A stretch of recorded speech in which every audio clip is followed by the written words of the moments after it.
Let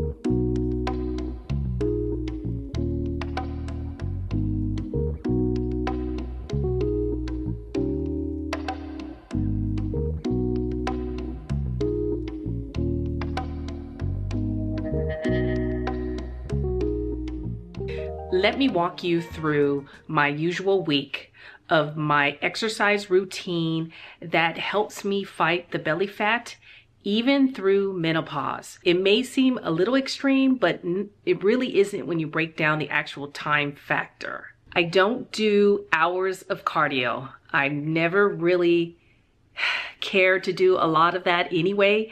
Even when I was in perimenopausal, yes, I was doing hot yoga and hot Pilates.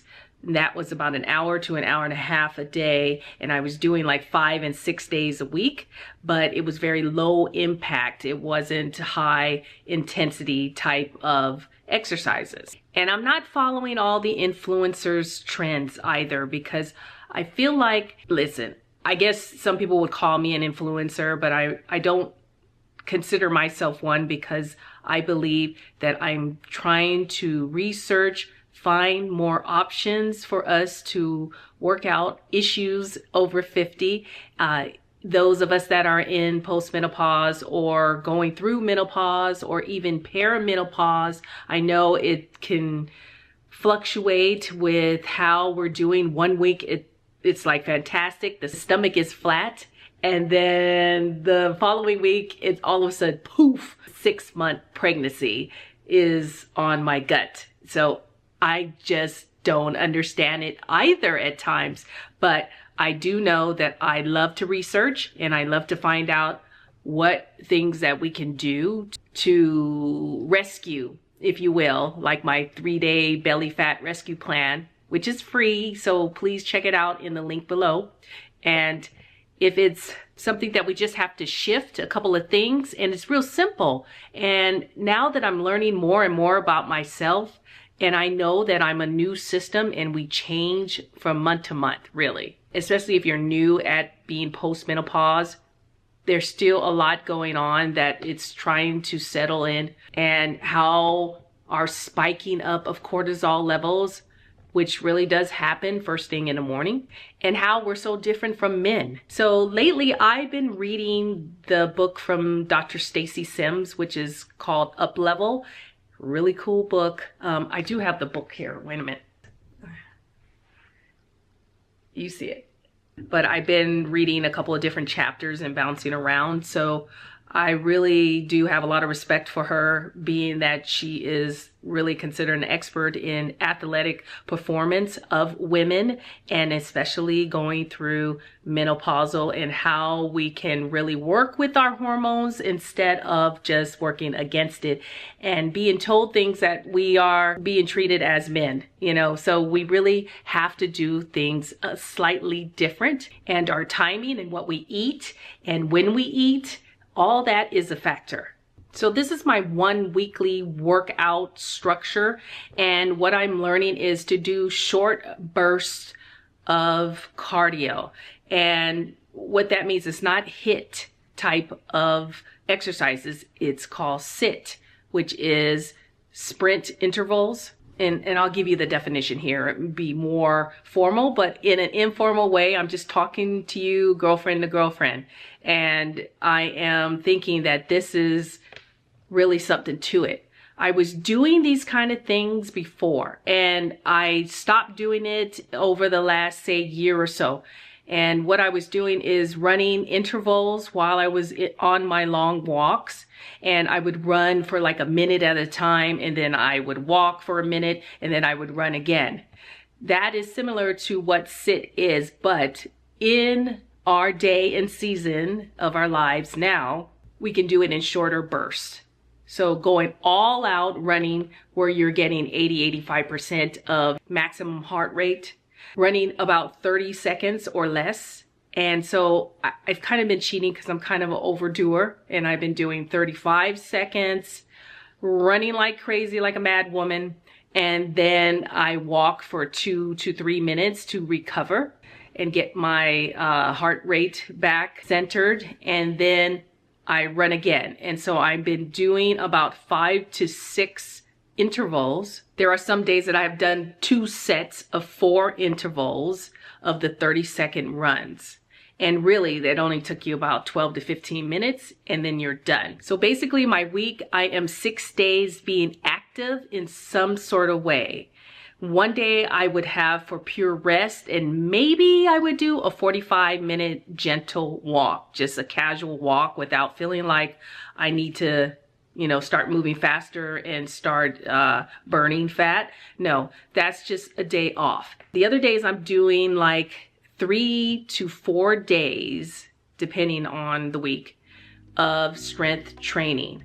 I've been getting a little bit nuts about the strength training, but I'm doing heavier weights and I'm getting a better load, is what they call it. So higher load, meaning higher weights that I'm using with the dumbbells. I'm going up to 15-pound weights. I've been really hovering around the 8 to 10 pounders, but now I have 12-pounder and a 15-pounder. So I'm doing that type of exercise 20 to 30 minutes max of a session per day. Also, I incorporated daily mobility, like a mobility stretching type of class. I do that like twice a week. And then I've been jumping on the rebounder again. My freaking rebounder has been sitting outside on my back door about a year and a half, I must say, and not been using it. And really, it is a good way to have lymphatic drainage. So that lymphatic drainage that you get when you are bouncing, and that's still a low impact. So it's not a lot of pressure, nothing on your knees or, or hurting your back. And so the rebounder, I only do 10 minutes a day. Just random when I feel like I need to move around and jump around. Good for your heart.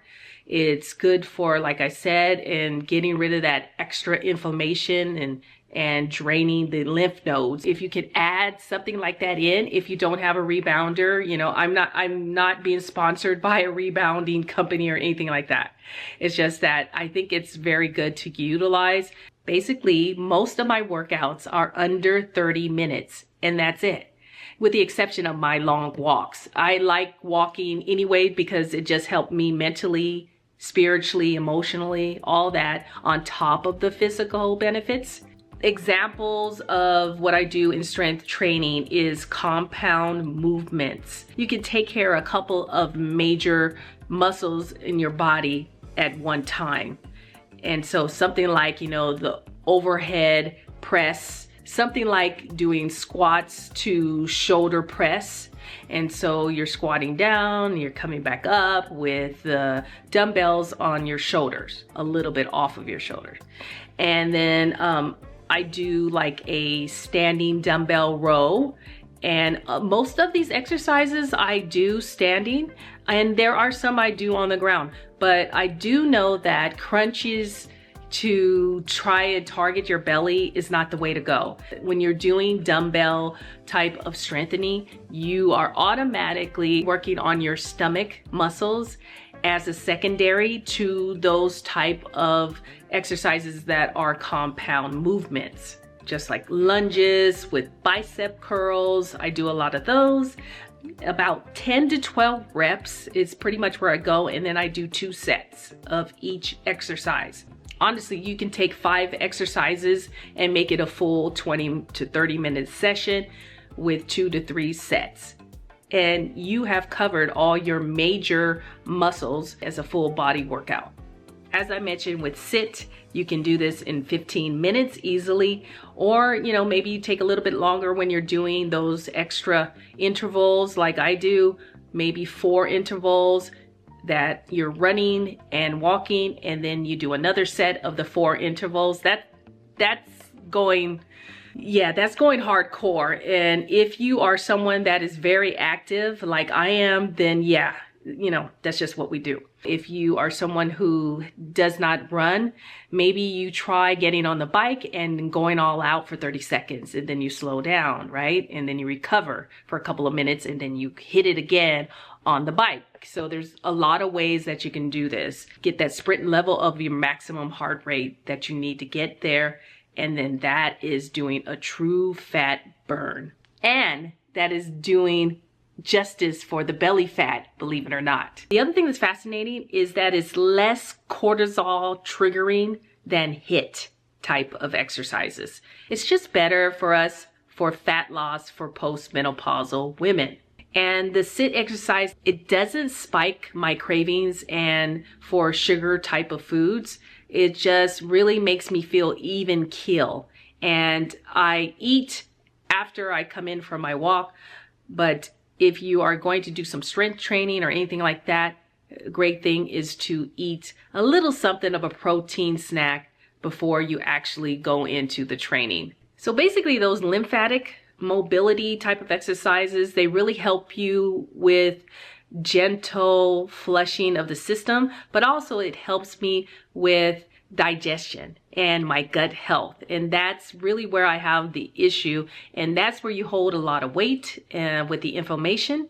So you really want to look at these kind of things that you add into your regular exercise routine. And it really doesn't take that much effort. The other benefit of that is that it boosts circulation.